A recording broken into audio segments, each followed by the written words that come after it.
나도 더 이상은 이렇게 못 살아. 대체 무슨 소리야? 말도 안 되는 소리 하지 마. 정말 미안해. 오늘 나는 내 손으로 50년 우정과 40년 결혼 생활의 종지부를 찍으려 한다. 지옥이 있다면 바로 이런 모습일까? 평생 나의 세계였던 이 집의 식탁은 이제 차갑고 단단한 심판대처럼 느껴졌다. 맞은편에는 내 남편 이강민이, 그리고 그의 옆에는 내 50년 지기 친구 박은주가 앉아 있었다. 아무것도 모르는 강민은 여보, 오늘 무슨 좋은 일이라도 있어? 웬일로 은주까지 불러서 진수성찬을 차렸네라며 너털 웃음을 터뜨렸다. 그 웃음소리가 마치 내 심장을 찢는 칼날처럼 파고들었다. 은주는 불안한 듯 찻잔만 만지작거리고 있었다. 내 얼굴이 핏기 없이 하얗게 질려 있다는 것을, 내 손이 사시나무처럼 떨리고 있다는 것을 저 두 사람은 알아채지 못하는 모양이었다. 나는 말없이 서류 봉투 하나를 식탁 중앙에 올려놓았다. 묵직한 유리 그릇이 부딪히는 소리보다 더 차갑고 날카로운 소리를 내며 봉투가 미끄러졌다. 이게 뭔가 수연아? 은주의 목소리가 가늘게 떨렸다. 강민은 여전히 대수롭지 않다는 듯 봉투를 집어들었다. 그의 시선이 봉투 겉면에 찍힌 유전자 감식 연구소라는 글자에 닿는 순간 그의 얼굴에서 웃음기가 싹 가셨다. 뻣뻣하게 굳은 손으로 그가 서류를 꺼내 들었다. 한 장, 두 장. 종이가 넘어갈수록 그의 낯빛은 흑빛으로 변해갔다. 마침내 마지막 장 친자 관계 성립 확률 99.9%라는 문장이 그의 동공을 후벼 파는 것을 나는 똑똑히 보았다. 이게 다 뭐야? 당신 지금 뭘 어쨌다는 거야? 강민의 고함에 나는 오히려 평온해졌다. 모든 것을 잃은 자의 공허한 평온함. 나는 그를 지나쳐 은주를 바라보았다. 그녀는 이미 모든 것을 체념한 듯 고개를 숙인 채 소리 없이 눈물만 뚝뚝 흘리고 있었다. 그녀의 눈물이 내 정갈한 식탁보 위로 떨어져 동그란 흔적을 남겼다. 50년 세월이 남긴 상처의 흔적이었다. 말해봐, 은주야. 내 목소리는 메마른 낙엽처럼 바스러졌다. 민준이, 내 남편 아이 맞니? 내 절규 섞인 질문에 은주는 끝내 무너져 내렸다. 식탁에 엎드려 아이처럼 오열하기 시작했다. 그 울음소리가 그리고 끝까지 이건 조작이야. 당신이 날 의심해서 이런 짓을 벌인 거야. 라며 발악하는 남편의 비굴한 목소리가 내 세상이 무너지는 굉음처럼 울려 퍼졌다. 불과 한 달 전 바로 이 식탁은 세상에서 가장 따뜻하고 행복한 공간이었다. 내 65번째 생일. 아들 정훈이네 식구와 딸 서연이네 식구가 모두 모여 북적이는 집안은 웃음소리로 가득했다. 엄마, 이 집 갈비찜은 여전히 대한민국 최고야. 아들의 너스레에 어깨가 으쓱해졌다. 그때 현관문이 열리며 은주가 환한 얼굴로 들어섰다. 그녀의 손을 꼭 잡은 채 15살 민준이가 고개를 꾸벅 숙였다. 수연 이모 생신 축하드려요. 나는 버선발로 뛰어나가 민준이를 와락 껴안았다. 아이고 우리 민준이. 키가 더 컸네. 이리 와, 이모가 우리 강아지 주려고 맛있는 거 많이 해놨지. 일찍 언니를 잃고 홀로 조카를 억척같이 키워온 은주가 안쓰러워. 나는 민준이를 내 자식 이상으로 품에 끼고 살았다. 그 녀석도 그런 내 마음을 아는지 유독 나를 잘 따랐다. 자, 이건 이모 할머니 선물. 나는 밤새 떠서 완성한 짙은 남색 스웨터를 민준이에게 건넸다. 와, 색깔 진짜 예뻐요. 감사합니다. 민준이가 스웨터를 받아들고 활짝 웃는 얼굴을 보자 옆에 있던 남편이 흐뭇하게 말했다. 그놈 참 웃는 모습이 어째 나 젊었을 때랑 판박이 같단 말이야. 안 그런가 여보? 그 말에 모두가 유쾌하게 웃음을 터뜨렸다. 은주는 형부 닮았으면 나중에 사장님은 되겠네요. 우리 민준이 출세하겠네라며 재치있게 받아쳤고 나는 우리 민준이가 당신 젊을 때보다 훨씬 잘생겼거든요. 라며 남편을 핀잔했다. 그때 은주의 웃는 얼굴에 아주 찰나의 순간 스쳐 지나가던 그 미묘한 표정의 의미를 나는 왜 그때 알아채지 못했을까. 그날 밤 설거지를 하는 내 등 뒤로 다가온 은주가 나를 꼭 껴안았다. 수연아, 우리 진짜 복받았다. 이렇게 자식들 다 잘 크고 우리 우정도 변치 않고 우리 다음 생에도 꼭 친구로 만나자. 나는 그 말에 코끝이 찡해져 고개를 끄덕였다.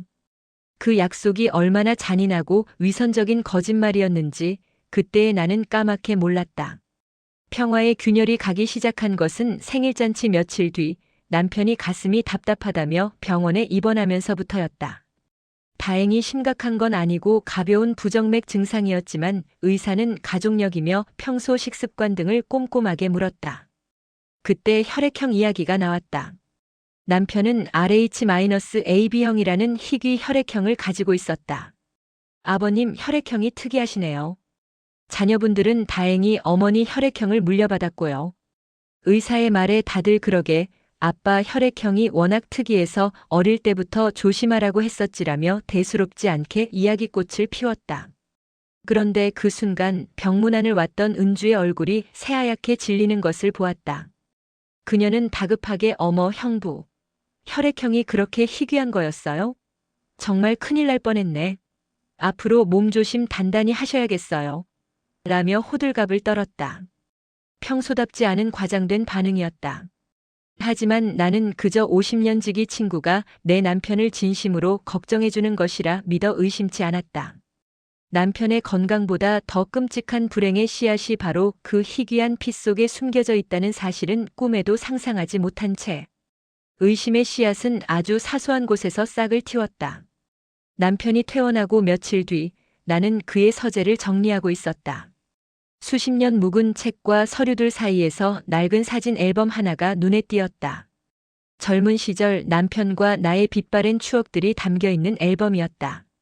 한 장 한 장 넘기며 미소 짓던 내 손가락이 순간 멈췄다. 앨범 사이에 무심하게 끼워져 있던 사진 한 장. 활짝 웃고 있는 젊은 날의 은주였다. 그런데 어딘가 이상했다. 품이 넉넉한 원피스를 입고 있었지만 감출 수 없을 만큼 배가 불러 있었다. 마치 임신 중기의 임산부처럼. 사진 뒷면에는 2010년 10월 5일이라는 날짜만 덩그러니 적혀 있었다. 민준이가 태어나기 약 5개월 전이었다. 나는 고개를 저었다. 아니야, 옷이 부해 보여서 그랬을 거야. 은주가 결혼에 실패하고 힘들어하던 시절이라 살이 쪘었나? 어떻게든 끔찍한 상상을 지워내려 애썼다. 하지만 한번 피어난 의심은 독버섯처럼 마음 한구석에서 끈질기게 자라나기 시작했다. 나는 떨리는 손으로 사진을 다시 앨범 깊숙이 밀어넣었다. 판도라의 상자를 열고 싶지 않았다. 판도라의 상자는 그렇게 내 손으로 다시 닫혔다. 하지만 한번 열렸던 상자 틈으로 새어나온 의심의 망령은 내 집 구석구석을, 내 평온했던 일상 곳곳을 떠돌며 나를 괴롭혔다. 나는 애써 아무렇지 않은 척했다. 남편의 아침상을 차리고 화초에 물을 주고 오후에는 뜨개질을 했다. 하지만 내 손에 들린 뜨개 바늘은 길을 잃었고 정갈하게 차려낸 밥상 위로 은주의 배부른 웃음이 어른거렸다. 아니야, 내가 늙어서 괜한 의심이 많아진 거야. 50년 세월을 함께한 친구를, 평생을 의지한 남편을 내가 감히 어떻게. 스스로를 다그치고 또 다그쳤다. 그럴수록 의심은 더욱 선명한 형태로 내 머릿속을 헤집었다. 며칠을 뜬 눈으로 밤을 새우다 나는 결국 이 지긋지긋한 망상을 끝내기 위해 직접 은주를 찾아가기로 마음먹었다. 그녀의 얼굴을 보고 예전처럼 스스럼 없이 웃고 떠들다 보면 이 모든 게 내 기우였다는 것을 깨닫게 될 터였다. 나는 일부러 갓 담근 파김치통을 챙겨들었다. 남편보다 은주가 더 좋아하던 반찬이었다. 평범한 오후 평범한 방문. 이것이 내 불안을 잠재워줄 유일한 주문이었다. 은주의 집은 우리 집에서 차로 10분 거리 아담한 빌라 3층이었다. 초인종을 누르려던 순간 안에서 은주의 격앙된 목소리가 새어나왔다. 현관문이 미세하게 열려 있었던 모양이다. 그러니까 그 돈이면 충분하다고 몇 번을 말해. 15년이야. 15년 동안 내가 어떻게 입 다물고 살았는데 이제 와서 딴소리를 해. 누구와 통화하는지 목소리는 잔뜩 날이 서 있었다. 심장이 쿵 하고 내려앉았다. 발이 얼어붙어 떨어지지 않았다. 당신만 입 다물면 아무도 몰라. 이제 와서 민준이 앞에 나타나서 뭘 어쩌겠다는 건데. 당신이 아버지 노릇이라도 제대로 한 적 있어? 민준이만 없었어도 내가 당신 같은 인간하고 이렇게까지 엮일 일도 없었어. 민준이. 그 이름이 내 귀에 대모처럼 박혔다. 민준이만 없었어도. 그 말의 의미를 곱씹는 순간 온몸의 피가 차갑게 식는 것 같았다. 나는 나도 모르게 뒷걸음질 치다 현관문에 등을 부딪혔고 둔탁한 소리에 놀란 은주가 벌컥 문을 열었다. 수연아. 휴대폰을 급히 등 뒤로 숨기는 그녀의 얼굴은 하얗게 질려 있었다. 나는 간신히 입꼬리를 끌어올려 웃는 표정을 지어 보였다. 손에 든 김치통이 천근만근 무겁게 느껴졌다. 아, 저기 근처에 볼 일이 있어서. 너 좋아하는 파김치 좀 가져왔지. 어서 와. 아니, 오려면 미리 전화를 하지. 은주는 어색하게 나를 안으로 이끌며 횡설수설했다. 누구랑 통화했어? 안 좋은 일이라도 있는 거야? 내가 묻자 그녀는 손사래를 치며 웃었다. 하지만 그 웃음은 입가에만 걸려있을 뿐 눈에는 닿지 않았다. 아니야, 그냥 돈 빌려가서는 안 갚는 먼 친척. 신경 쓸 거 없어. 그녀의 변명은 너무나 서툴고 조잡했다. 나는 더는 묻지 않았다. 그저 고개를 끄덕이며 그녀가 내어주는 차가운 보리차를 마셨다. 차가 목구멍으로 넘어가는지 코로 넘어가는지 알 수 없었다. 50년 지기 친구의 집, 늘 내 집처럼 편안했던 이 공간이 숨막히는 가시방석처럼 느껴졌다. 나는 10분도 채 앉아있지 못하고 서둘러 자리에서 일어났다. 돌아가는 내 등 뒤로 은주의 안도하는 한숨 소리가 들리는 듯 했다. 집으로 돌아오는 차 안에서 내 머릿속은 수만 개의 퍼즐 조각들이 미친 듯이 제자리를 찾아가는 혼돈의 소용돌이였다. 은주의 통화 내용, 15년, 돈, 민준이만 없었어도. 그리고 그 조각들 한가운데 배부른 은주의 사진이 뚜렷하게 떠올랐다. 그날 이후 나의 과거는 더 이상 아름다운 추억이 아니었다. 그것은 거대한 기만을 증명하는 증거 자료 목록이 되어버렸다. 기억의 서랍을 열자 먼지 쌓인 진실들이 섬광처럼 터져나왔다. 첫 번째 기억. 약 14년 전 민준이가 막 도를 지났을 무렵이었다. 언니의 유산이라던 얼마 안 되는 돈으로 근근히 살아가던 은주가 갑자기 작은 아파트로 이사를 했다. 나는 내 일처럼 기뻐하며 정말 잘 됐다, 은주야. 이제 너도 고생 끝이네. 라고 말했었다.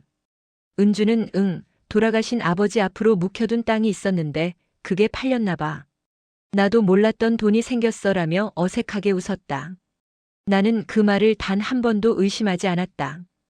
평생 돈 때문에 고생한 친구에게 찾아온 행운이라 진심으로 축복했다.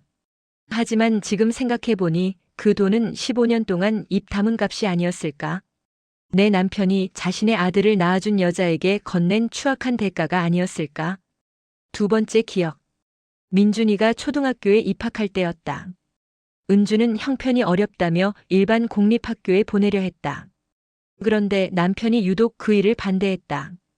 요즘 세상에 영어가 얼마나 중요한데.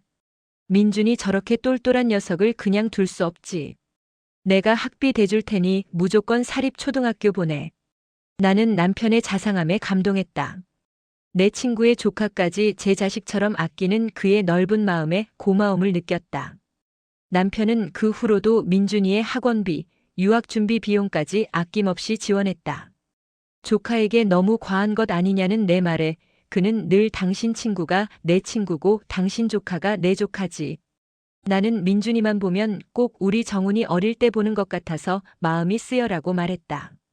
그 말의 진짜 의미를 나는 이제야 알 것 같았다. 그것은 자상함이 아니라 아버지로서의 최소한의 부채감이었고 자신의 흔적을 지우려는 교활한 투자였다. 그리고 세 번째, 나를 가장 절망으로 몰아넣은 기억. 작년 가을 우리 가족과 은준애가 함께 외식을 하러 갔을 때였다. 디저트로 나온 견과류가 듬뿍 뿌려진 아이스크림을 보고 민준이가 기겁을 하며 뒤로 물러섰다. 저 견과류 알레르기 심해서 못 먹어요. 숨 막히고 큰일 나요. 그 말에 남편이 무릎을 탁 치며 말했다. 어허, 이놈 봐라. 나랑 똑같네. 나도 젊었을 때 땅콩 잘못 먹고 응급실 실려갈 뻔했잖아. 식성만 닮은 게 아니라 알레르기까지 닮았네. 그때도 우리는 모두 웃어넘겼다. 유전처럼 닮은 구석이 신기하다면서. 하지만 그것은 단순한 우연이 아니었다. 피는 거짓말을 하지 않는다는 섬뜩한 진실의 속삭임이었다. 결정적인 한 방울이 내 의심의 잔을 넘치게 한 것은 바로 남편의 그 희귀 혈액형이었다. RH-AB형. 병원에서 은주가 사색이 되었던 그날의 얼굴이 잊히지 않았다. 그녀는 왜 그토록 남편의 혈액형에 과민하게 반응했을까? 만약 민준이도 그 희귀한 피를 물려받았다면, 그래서 혹시라도 수혈받을 일이 생기면, 일찍 죽은 언니의 아들이라는 거짓말로는 도저히 설명할 수 없는 상황이 닥칠 수도 있다는 공포. 그랬구나. 은주는 그게 두려웠던 것이다. 자신의 아이에게 새겨진 지울 수 없는 이강민의 흔적이 두려웠던 것이다. 모든 퍼즐 조각이 맞춰지는 순간 나는 숨을 쉴 수 없었다. 거실 한복판에 서서 가슴을 부여잡고 주저앉았다. 눈물조차 나오지 않았다. 배신감보다 더 큰 것은 지난 수십 년의 세월을 통째로 부정당한 것 같은 허무함이었다. 나의 헌신, 나의 믿음, 나의 사랑. 내가 평생을 바쳐 쌓아 올린 이 모든 것이 한낱 거짓 위에 세워진 모래성이었다니. 내 남편과 내 가장 친한 친구가 나를 완벽하게 속이며 내 등 뒤에서 그들만의 역사를 만들어 오고 있었다니. 그리고 그 기만의 가장 완벽한 증거인 아이를 나는 내 품에 안고 내 자식처럼 사랑해 주었다니. 이건 코미디다. 세상에서 가장 잔인하고 끔찍한 코미디. 나는 미친 사람처럼 웃기 시작했다. 웃음과 함께 눈물이 터져 나왔다. 더 이상 추측과 의심의 지옥 속에서 살 수는 없었다. 내 눈으로 직접 확인해야 했다. 이 지옥의 막을 내 손으로 직접 내려야 했다. 그날 밤 나는 유령처럼 집안을 돌아다녔다. 남편이 잠든 것을 확인하고 그의 욕실로 들어갔다. 세면대 위에 놓인 그의 칫솔을 집어드는 내 손이 격렬하게 떨렸다. 비닐장갑을 낀 손으로 칫솔모 몇 개를 잘라 작은 지퍼백에 담았다. 그리고 거실로 나와 얼마 전 민준이가 앉았던 소파를 샅샅이 뒤졌다. 제발 제발. 마음속으로 외쳤다. 마침내 소파 쿠션 틈에서 가느다란 머리카락 몇 올을 찾아냈다. 짙은 남색 스웨터를 입고 환하게 웃던 민준이의 얼굴이 떠올라 순간 가슴이 미어졌다. 나는 두 개의 지퍼백을 손에 꼭 쥔 채 어둠 속에 우두커니 서 있었다. 하나는 40년을 함께 산 남편의 것, 다른 하나는 내 심장으로 품었던 아이의 것. 이것이 나의 65년 인생을 송두리째 무너뜨릴, 혹은 나를 이 지독한 망상에서 구원해줄 유일한 열쇠였다. 이제 나는 진실과 마주할 준비를 해야 했다. 어떤 진실이든 그것을 감당해야만 했다. 유전자 검사 의뢰서에 내 이름과 서명을 남기고 나온 순간부터 나는 살아있는 사람이 아니었다. 내 영혼은 이미 서류 봉투 안에 담겨 차가운 분석 기계 속으로 들어간 것만 같았다. 며칠이 걸릴 거라는 직원의 무미건조한 안내를 뒤로하고 집으로 돌아오는 길 세상은 온통 잿빛이었다. 평생을 갖고 온 정원의 장미꽃도 파란 하늘을 수놓은 뭉게구름도 그 어떤 것도 내게는 아무런 의미를 주지 못했다. 나는 그저 숨 쉬는 기계처럼 운전대를 잡고 밥을 하고 잠을 청했다. 강민은 내 표정이 좋지 않은 것을 보고 아직도 몸이 안 좋은가? 병원에 다시 가보지라며 걱정하는 신용을 했다. 그 위선적인 다정함에 구역질이 치밀었지만 나는 아무런 대꾸도 하지 않았다. 진실이 담긴 칼날을 받아들기 전까지 나는 이 가증스러운 연극의 주연 배우로 남아있어야만 했다. 기다림의 시간은 고문이었다. 전화벨이 울릴 때마다 심장이 철렁 내려앉았다. 모르는 번호로 걸려온 전화는 받지도 못하고 심호흡을 해야 했다. 밤에는 잠들지 못하고 거실을 서성였다. 40년간의 결혼 생활이 파노라마처럼 머릿속을 스쳐 지나갔다. 우리가 처음 만나 설레던 순간, 정훈이와 서연이를 낳고 기뻐하던 날들, 사업이 어려워 함께 밤을 새우며 울었던 기억들. 그리고 그 모든 순간의 언저리에는 늘 은주가 있었다. 내 결혼식에서 나보다 더 많이 울어주던 친구, 아이들 돌잔치에서 제 자식 일처럼 뛰어다니던 친구, 내가 아플 때 죽을 쑤어 달려오던 친구. 그 모든 것이 거짓이었을까? 내가 그토록 사랑하고 믿었던 두 사람이 내 인생의 가장 빛나는 순간들마다 나를 비웃으며 비밀스러운 눈빛을 주고받았던 것일까? 그 상상만으로도 온몸의 피가 거꾸로 솟는 것 같았다. 나흘째 되던 날 오후 마침내 전화가 걸려왔다. 모르는 지역 번호였다. 심장이 발끝까지 떨어지는 기분으로 전화를 받았다. 김수연님 되십니까? 55 유전자 감식 연구소입니다. 의뢰하신 검사 결과가 나와서 연락드렸습니다. 기계처럼 차가운 여자의 목소리. 나는 마른 침을 삼키며 간신히 물었다. 결과가 어떻게? 결과는 방문 수령이 원칙이십니다. 신분증 지참하시고 편하신 시간에 찾아가시면 됩니다. 전화는 그렇게 끊겼다. 나는 한참 동안 수화기를 든 채 그 자리에 서 있었다. 그래, 끝이구나. 이제 모든 것을 확인해야 할 시간이 왔다. 나는 가장 낡고 허름한 외투를 걸쳐 입었다. 마치 사형장으로 향하는 죄수처럼 내 발걸음은 천근만근 무거웠다. 연구소는 시내의 낡은 상가 건물에 있었다. 차가운 형광등이 비추는 대기실에 앉아 내 이름이 불리기를 기다리는 시간은 영원처럼 느껴졌다. 마침내 내 이름이 불리고 나는 떨리는 손으로 두툼한 서류 봉투를 받아들었다. 그 무게가 내 65년 인생의 무게보다 더 무겁게 느껴졌다. 차마 그 자리에서 열어볼 용기가 나지 않았다. 나는 봉투를 가방 깊숙이 쑤셔넣고 도망치듯 건물을 빠져나왔다. 집으로 돌아오는 대신 차를 몰아 인적 드문 강변으로 향했다. 차를 세우고 나는 심호흡을 하며 가방에서 봉투를 꺼냈다. 손가락에 힘이 들어가지 않아 몇 번이나 헛손질을 한 끝에야 겨우 봉투를 열 수 있었다. 수많은 숫자와 전문 용어들이 눈앞에서 춤을 췄다.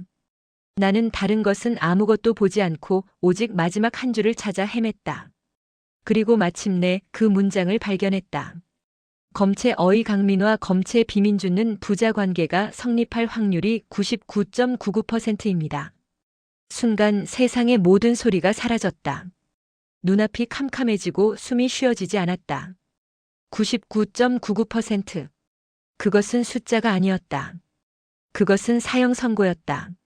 내 믿음과 사랑과 인생 전체에 내려진 사망 선고. 나는 핸들에 머리를 박고 소리 없이 울부짖었다. 눈물이 나오지 않았다. 대신 끄끄거리는 마른 울음이 갈비뼈를 부술 듯 터져나왔다. 배신감, 분노, 허탈함.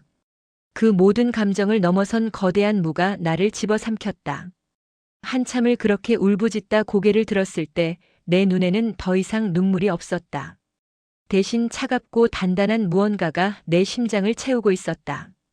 복수심이라고 하기에는 너무나 처절했고 증오라고 하기에는 너무나 서글펐다. 그것은 모든 것을 끝내야만 하는 자의 마지막 결이었다. 나는 다시 차를 몰아 집으로 향했다. 더 이상 망설임은 없었다.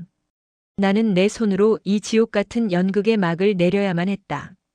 집으로 돌아온 나는 곧장 부엌으로 향했다. 그리고 마치 신들린 사람처럼 요리를 시작했다. 남편이 가장 좋아하는 갈비찜, 은주가 없어서 못 먹는 잡채, 그리고 민준이가 올 때마다 해달라고 졸랐던 떡볶이까지. 나는 내 평생의 사랑과 정성을 담아 만들었던 그 음식들을 이제는 그들의 죄를 심판할 마지막 만찬으로 차려내고 있었다. 칼로 물을 써는 소리가 그들의 심장을 도려내는 소리처럼 들렸고 끓는 기름에 재료를 볶는 소리가 지옥의 아우성처럼 느껴졌다. 저녁 시간이 가까워졌을 때 나는 휴대폰을 들었다. 먼저 남편에게 전화를 걸었다. 여보, 오늘 저녁에 일찍 들어올 수 있어요? 당신 좋아하는 갈비찜 잔뜩 해놨는데. 내 목소리는 놀랍도록 평온하고 다정했다. 전화기 너머 남편은 아이고 우리 마누라 최고지.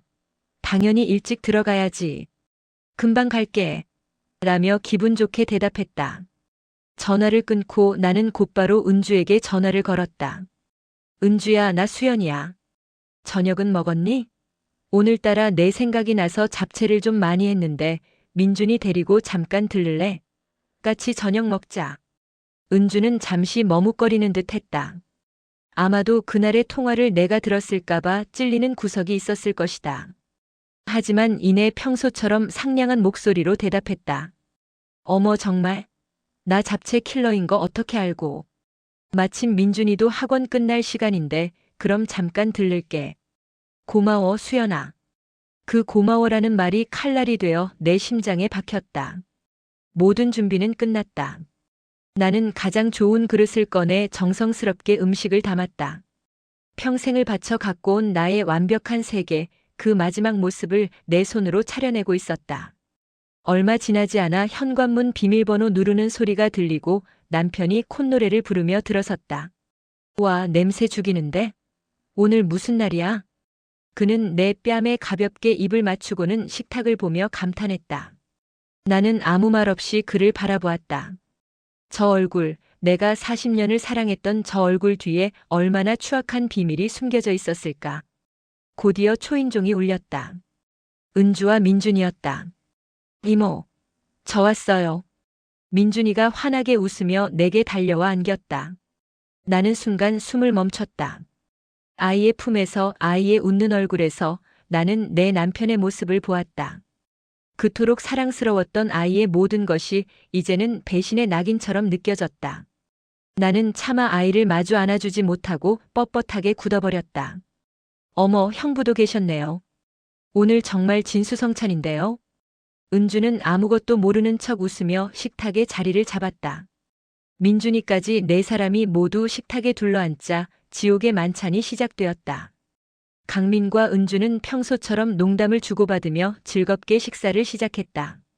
오직 나와 민준이만이 어색한 침묵 속에 앉아 있었다. 엄마, 왜 아무것도 안 드세요? 어디 편찮으세요? 내 아들 정훈이가 물었다. 아니, 내 아들이라고 믿었던 남편의 아들 민준이가 물었다. 나는 그 아이를 차마 쳐다보지 못하고 고개를 저었다. 분위기가 이상하다는 것을 뒤늦게 눈치챈 강민이 내게 물었다. 여보, 왜 그래? 아까부터 표정이 안 좋아. 무슨 일 있어? 그 순간 나는 결심했다. 더 이상은 안 된다.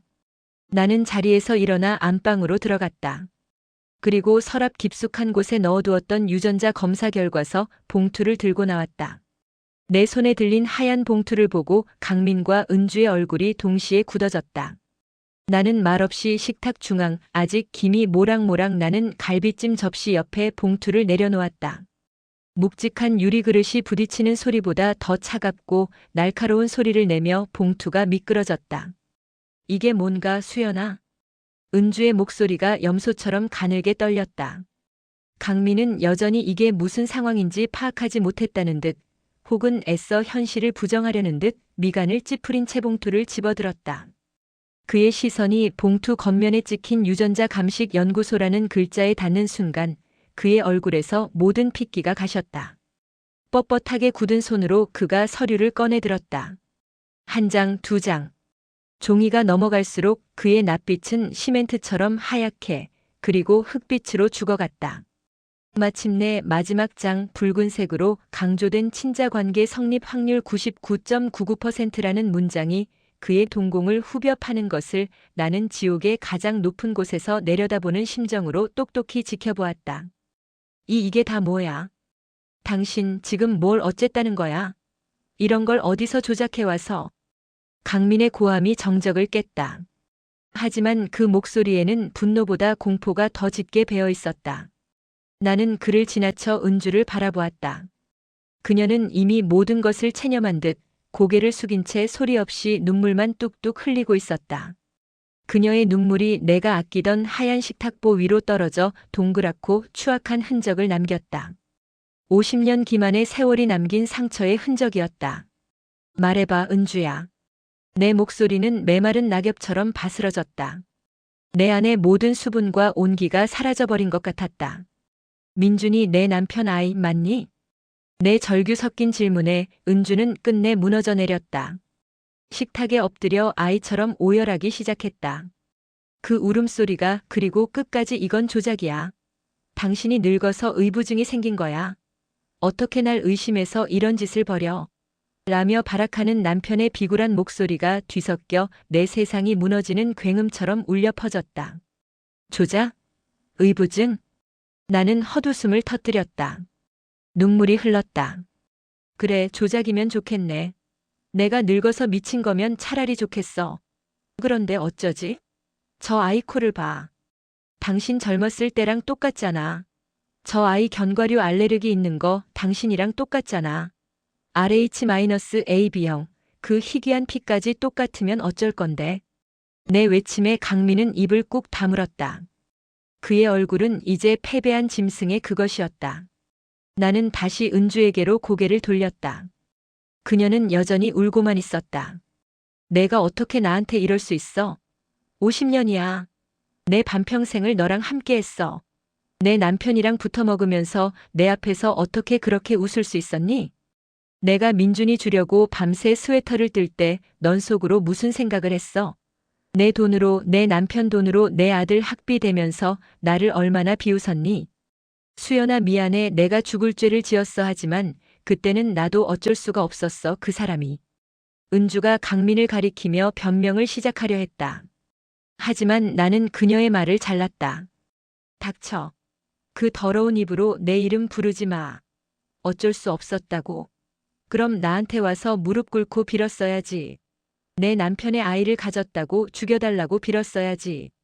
어떻게 그 아이를 조카라고 속여서 내 품에 안길 수가 있어. 내가 그 아이를 얼마나 예뻐했는데, 내가 내 원수의 자식을 내 자식보다 더 품에 끼고 사랑해줬는데. 말을 잇지 못하고 가슴을 치며 주저앉았다. 숨이 막혀왔다. 이 모든 상황을 멍하니 지켜보던 민준이가 그제야 떨리는 목소리로 입을 열었다. 이모, 이게 다 무슨 소리예요? 아저씨가 제 아빠라고요? 그럼 우리 엄마는요? 제 아빠는 죽었다면서요. 아이의 순수한 눈망울이 비수처럼 날아와 내 심장에 박혔다. 나는 차마 그 아이에게 이 추악한 진실을 내 입으로 확인시켜 줄 수 없었다. 나는 바닥에 엎드린 채 그저 울부짖었다. 내가 어떻게 나한테 50년 세월을. 나의 절규가, 남편의 비겁한 침묵이, 친구의 체념 섞인 울음이, 그리고 모든 것을 알아버린 한 아이의 혼란스러운 눈빛이 뒤엉켜 내가 평생을 바쳐 이룩한 따뜻하고 견고했던 나의 세계는 그렇게 산산조각 나고 있었다. 이 지옥 같은 식탁 위에서 나의 절규는 공기를 찢고 유리창을 흔들고 40년 세월의 먼지가 쌓인 이 집의 모든 벽에 메아리 쳤다. 하지만 그 소리에 답하는 이는 없었다. 강민은 핏기 가신 얼굴로 굳어 있었고 은주는 바닥에 엎드린 채 어깨를 들썩일 뿐이었다. 오직 민준이만이, 이 끔찍한 비극의 유일한 순수한 목격자만이 겁에 질린 눈으로 나와 제 친모와 친부를 번갈아 쳐다보고 있었다. 아이의 눈에 맺힌 눈물방울 속에서 나의 무너져 내린 세계가 일그러진 채 비치고 있었다. 나가. 내 목소리는 얼음장처럼 차갑고 단단했다. 울음으로 다 갈라진 목에서 나온 소리라고는 믿기지 않을 만큼의 냉기가 서려 있었다. 당장 내 집에서 나가. 강민이 비틀거리며 내게 다가오려 했다. 여보, 제발 일단 앉아서 얘기를. 이건 오해야. 그의 손이 내 팔에 닿으려는 순간 나는 온몸에 힘을 다해 그를 뿌리쳤다. 더러운 손 치워. 당신 입에서 나오는 모든 말이 역겨워. 오해? 이 종이 쪼가리가 오해라고. 내 50년 지기 친구를 내 놈 아이의 어미로 만들어 놓고 그 아이를 내 눈앞에서 15년이나 기르게 한 게 오해라고. 나는 식탁 위에 있던 접시 하나를 집어들어 벽에 던져버렸다. 쨍그랑 하는 파열음과 함께 내가 아끼던 도자기 접시가 산산조각 나 바닥에 흩뿌려졌다. 그 파편 하나하나가 내 조각난 심장 같았다. 그 소리에 놀란 은주가 고개를 들었다. 그녀의 눈은 퉁퉁 부어 있었고 얼굴은 눈물과 콧물로 범벅이 되어 있었다. 수연아, 내가 잘못했어. 제발 한 번만. 민준이는 아무 잘못 없어. 제발. 그 입 다물라고 했지. 나는 그녀를 향해 소리쳤다. 아이가 듣고 있다는 사실조차 잊은 채 내 안의 모든 분노와 증오를 토해냈다. 내가 어떻게 감히 내 앞에서 용서를 빌어? 내가 어떻게 저 아이를 방패 삼아?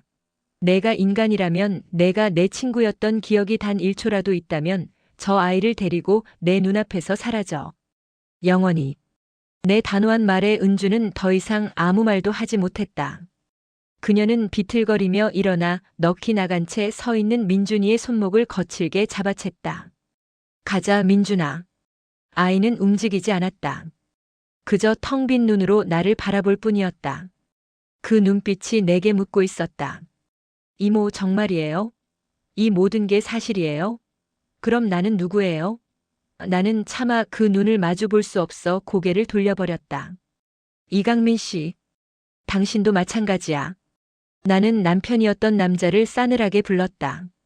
당신 물건 단 하나도 남김없이 치워서 나가. 이 집은 내 아버지께서 내게 물려주신 집이야. 당신이 발붙일 곳은 단 한 뼘도 없어. 변호사 통해서 연락할 테니 그런 줄 알아. 강민은 무어라 더 변명하려 했지만 내 눈에 서린 살기를 보고는 입을 다물었다.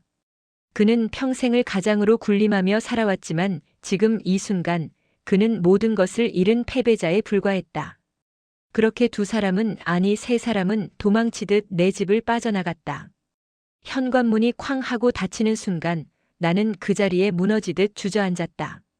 지옥 같던 저녁 식사의 흔적이 널브러진 거실, 깨진 접시 조각과 엎질러진 음식물, 그리고 50년 우정과 40년 결혼 생활의 시체들. 나는 그 한가운데에 홀로 남아 소리내어 울었다. 서러움도 분노도 아니었다. 그저 모든 것이 끝나버렸다는 허무함에 텅 비어버린 내 인생이 가여워서 목 놓아 울었다. 그날 밤 나는 뜬 눈으로 밤을 새웠다. 그리고 동이 트자마자 가장 먼저 한 일은 아들 정훈에게 전화를 건 것이었다. 엄마, 이 시간에 웬일이세요? 잠결에 전화를 받은 아들의 목소리에 나는 간신히 입을 열었다. 정훈아. 내 목소리가 정상이 아니라는 것을 아들은 금세 알아차렸다. 엄마, 무슨 일 있으세요? 목소리가 왜 그러세요? 아버지 괜찮으시고요? 내 아버지 그리고 박은주 그 여자 둘이 헤어져야겠다, 내가. 나는 더듬더듬 밤새 머릿속에서 수백 번도 더 되뇌었던 문장을 내뱉었다. 아들은 충격에 빠져 말을 잇지 못했다. 나는 깨진 유리 조각을 삼키는 심정으로 지난밤에 있었던 모든 일을, 유전자 검사 결과서와 민준이의 출생 비밀까지 남김없이 털어놓았다. 수화기 너머로 아들의 거친 숨소리가 들려왔다. 잠시 후 분노로 가득 찬 아들의 목소리가 터져나왔다. 그게 정말이에요, 엄마. 어떻게 그런 인간들이. 당장 갈게요, 엄마. 아무데도 가지 말고 그냥 그대로 계세요. 서연이한테도 제가 연락할게요. 전화를 끊고 1시간도 채 되지 않아 아들과 딸이 핏발 선눈으로 달려왔다. 엉망이 된 집안 꼴과 넋이 나간 내 모습을 본 아이들은 아무것도 묻지 않고 나를 부축해 안방으로 데려갔다. 그날부터 전쟁이 시작되었다. 정훈이는 당장 아는 변호사를 수소문했고 서연이는 내 곁을 한시도 떠나지 않고 나를 돌봤다. 이혼 소송은 생각보다 훨씬 더 질이 멸렬하고 추악했다. 강민은 처음에는 어떻게든 나를 회유하려 했다. 한 번의 실수였다. 나도 은주에게 속았다. 아이들 보기 부끄러우니 제발 용서해달라며 매달렸다. 그의 위선적인 눈물이 통하지 않자 그는 본색을 드러냈다. 법정에서 그는 나를 늙어서 의심이 많아진 히스테릭한 아내로 몰아갔다. 은주와는 젊은 시절 잠시 실수한 것뿐이며 민준이는 은주가 자신을 협박하기 위해 멋대로 낳아 기른 아이라고 주장했다. 심지어 내가 그 사실을 빌미로 과도한 재산 분할을 요구하고 있다며 나를 파렴치한 여자로 만들었다. 은주는 더 악랄했다. 그녀는 눈물로 재판정을 적시며 자신이 이 모든 비극의 피해자라고 호소했다. 젊고 힘없던 시절 강민에게 겁탈에 가까운 일을 당했으며 그의 협박에 못 이겨 아이를 낳고 평생을 숨죽여 살아야 했다고 거짓말을 했다. 두 사람은 서로에게 책임을 떠넘기며 자신들만 이 진흙탕에서 빠져나가려 발버둥 쳤다. 그들의 변론을 듣고 있는 것만으로도 내 영혼은 갈기갈기 찢겨나가는 것 같았다. 동네에는 흉흉한 소문이 파다하게 퍼졌다.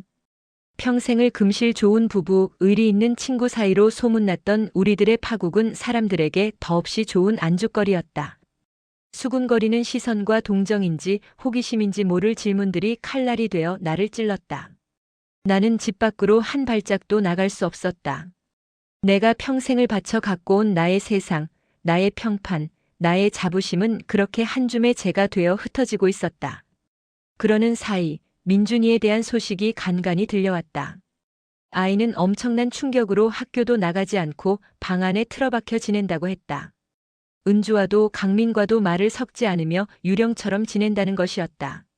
한 번은 은주가 민준이를 데리고 우리 집 앞에 찾아와 무릎을 꿇고 빌었다. 수연아, 제발 민준이 좀 만나줘. 제가 밥도 안 먹고 말도 안 해. 내 말이라면 들을 거야.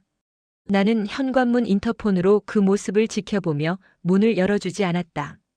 아이는 아무 죄가 없다는 것을 머리로는 알았지만 그 아이의 얼굴을, 내 남편과 나를 배신한 친구의 얼굴이 겹쳐 보이는 그 얼굴을 마주할 자신이 없었다.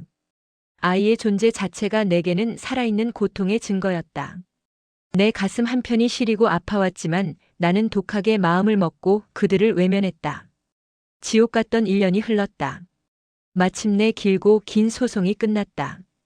법원은 명백한 유책 배우자인 강민에게 위자료 지급을 명령했고 재산의 대부분도 내 몫으로 인정해 주었다. 나는 판결이 나자마자 가장 먼저 그 집을 팔았다. 40년의 희로애락이 담긴, 그러나 이제는 배신과 기만의 상처로 얼룩진 그 공간을 단 하루도 더 견딜 수 없었다. 나는 그 집을 판 돈으로 자식들 근처에 작은 아파트 한 채를 얻어 이사했다. 새로운 집에서의 첫날 밤 낯선 천장을 바라보며 나는 비로소 내가 완전히 혼자가 되었음을 실감했다. 거대한 폭풍이 핥히고 지나간 폐허 위에 홀로 서 있는 기분이었다. 깊은 상처는 아물지 않았고 문득문득 치밀어 오르는 분노와 허무함에 밤잠을 설치기 일쑤였다. 하지만 아이러니하게도 내 삶은 아주 조금씩 안정을 찾아가고 있었다. 더 이상 누군가의 아내, 누군가의 엄마로서의 의무감에 얽매이지 않아도 되었다. 오직 나 김수현이라는 한 사람을 위해 시간을 쓸 수 있게 된 것이다.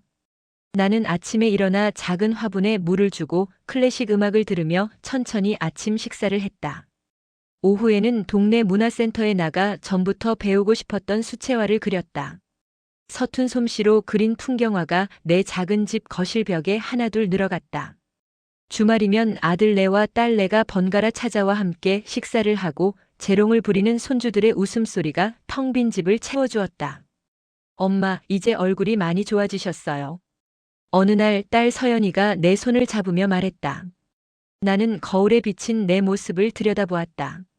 깊은 주름과 흰머리는 여전했지만 지난 1년간 나를 짓누르던 지독한 그늘이 조금은 걷혀있는 것 같았다. 나는 희미하게 미소 지었다. 완벽한 행복은 아니었지만 이것은 분명 살아남은 자의 평온이었다. 그러던 어느 가을날 오후였다. 여느 때처럼 우편물을 확인하기 위해 1층 우편함으로 내려갔다. 각종 고지서와 광고지들 사이에 낯선 편지 봉투 하나가 끼워져 있었다. 보낸 사람의 주소는 적혀 있지 않았고 받는 사람 주소 옆에 김수연 할머니께라고만 쓰여 있었다. 삐뚤빼뚤하지만 힘주어 꾹꾹 눌러 쓴 아직 앳된 소년의 글씨체였다.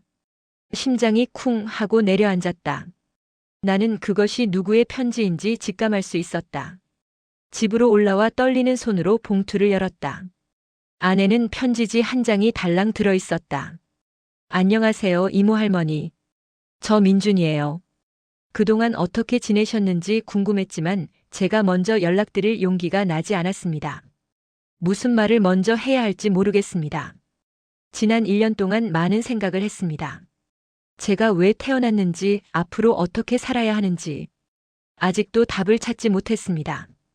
엄마와 그 아저씨는 이제 같이 살지 않아요. 저는 지금 할머니 댁에서 지내고 있습니다.